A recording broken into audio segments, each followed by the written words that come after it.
Hello, it's Monday, the 23rd of May, and we're in 1 Peter chapter 2, beginning at verse 21 through to the end of the chapter. I'll read verse 21. For to this you have been called, because Christ also suffered for you, leaving you an example so that you might follow in his steps.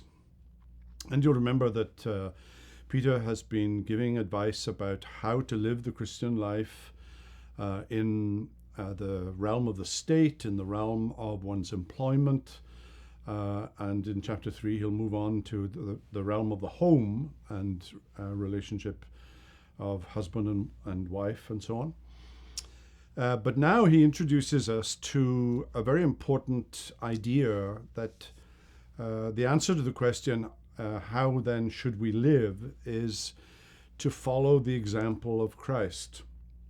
Now, lest you think that Peter here has reverted to a sort of liberal theology, that Jesus is just an example for us to follow and no more than that, then you should certainly look very closely at the closing verses of this section, verse 24.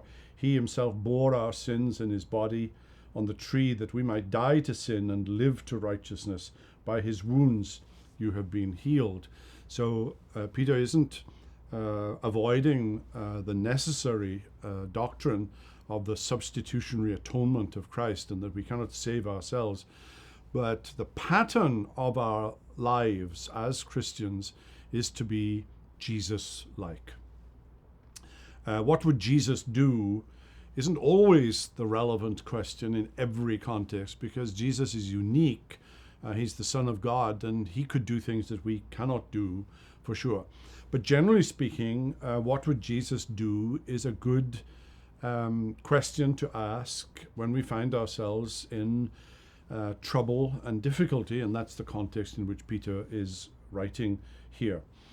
He is our example. We are to walk in his footsteps. And if you bear the cross, Pascal once said, it will bear you. Well, that's it for today. We'll come back to 1 Peter chapter 3 tomorrow, but for now, have a wonderful day.